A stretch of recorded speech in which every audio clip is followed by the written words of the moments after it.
नमस्कार, कैसे हैं आप सब लोग। आशा करते हैं सब अच्छे होंगे, मस्त होंगे और स्वस्थ होंगे। आज हमारी राशि है मेष राशि, जिसके स्वामी होते हैं आपके मंगल।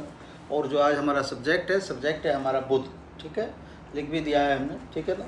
जो बुध है 14 जून को बुध आ गए हैं आपके मिथुन राशि में। कहाँ पर? आपके यहाँ पर आ गए हैं और अस्त भी हो रहेंगे, ठीक है ना। और कब तक अस्त रहेंगे?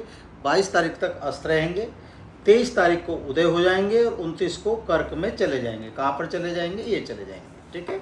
तो बुध से हम क्या फ़ायदा लेंगे, बुध हमें क्या काम करेगा जून के महीने में, क्या हम इससे फ़ायदा ले सकते हैं, उसे हम थोड़ा बताने की कोशिश कर रहे हैं। और जो बुध को एक दृष्टि प्रदान दी गई है, जो 7वीं दृष्टि है, वो कहाँ पर पड़ रही है, उससे क्या फ़ायदा होगा उसे बता लेते हैं। और किन के लिए फ़ायदा होगा, कौन कौन व्यक्ति बुध का इस समय फ़ायदा उठा सकते हैं, उसको बता रहे हैं, ठीक है। तो बुध का किसको फ़ायदा होगा? जितने भी लोग जो अभिनय संबंधी हैं लोग, उन्हें बहुत फ़ायदा होगा।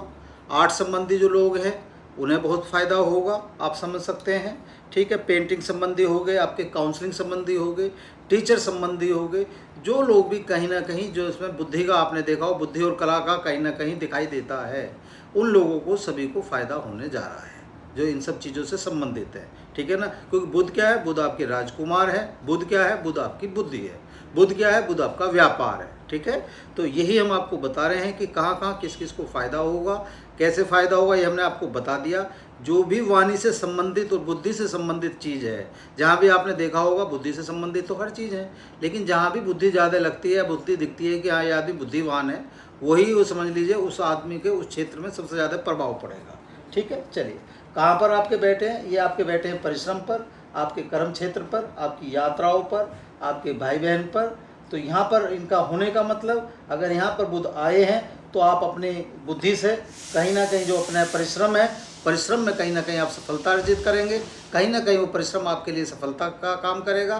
कहीं ना कहीं वह आपकी यात्रा आपके भाग्य को उदय करने का काम करेगी। क्यों करेंगी? क्योंकि बुध देवता साक्षात विराजमान हो रहे हैं, राजकुमार साक्षात विराजमान हो रहे हैं। और बुध क्या है? बुध अपने आप में बुद्धि का प्रतीक है। आप समझ सकते हैं इन बातों को, ठीक है। चलिए, बात कर लेते हैं। जो इनकी आपकी जो दृष्टि बताई गई है, वो दृष्टि कहाँ पड़ेगी, सबसे पहले उस दृष्टि को समझ लेते हैं कि वो दृष्टि आपकी पड़ेगी कहाँ पर। अगर हम बुध को देखते हैं तो बुध की जो 7वीं दृष्टि है, ये आपके धर्म पर पड़ेगी और आपके भाग्य पर पड़ेगी, ठीक है। धर्म के क्षेत्र में और भाग्य के क्षेत्र में कहीं ना कहीं बुध देवता का यहाँ पर आना आपका भाग्य उदय को दर्शाता है। भाग्य आपका दिन दुगनी रात चौगुनी तरक्की करेगा, कहीं ना कहीं आपके मनोरथों की पूर्ति करेगा, ठीक है। तो यहाँ आपके लिए फ़ायदा इनका होगा। दूसरी बात कर लेते हैं, एक सबसे बड़ा फ़ायदा हमारा कहाँ पर होगा। सबसे बड़ा हमारा जो फ़ायदा होगा हमारे इसे छठे भाव पर होगा। छठे भाव पर क्यों होगा ये आप समझ लीजिए। ये किसका होता है? ये रोग का होता है, ऋणों का होता है और शत्रु होता है।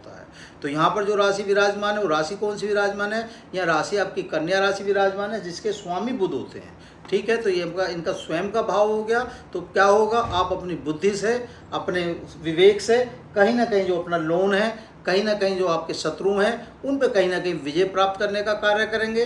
और हो सकता है अपनी बीमारी पे भी क्यों अपनी बुद्धि से, अपनी क्षमता के अनुसार अपनी बुद्धि से अपना बीमारी को भी कहीं ना कहीं कंट्रोल करने का कार्य करेंगे। तो जो सबसे बड़ा फ़ायदा होगा, अगर आपने पूर्ण रूप से अपने विवेक का इस्तेमाल कर लिया, तो पूर्ण रूप से यहाँ जो फ़ायदा होने जा रहा है आपका, यहाँ पर सबसे ज़्यादा फ़ायदा होगा, ठीक है। तो इसका जो हमें सबसे बड़ा फ़र्क पड़ा, हमें यहाँ पर पड़ा। अच्छा, दूसरी बात अभी समझ लीजिए, 23 तारीख तक ये अभी आपके 22 तक ये अभी आपके अस्त रहेंगे।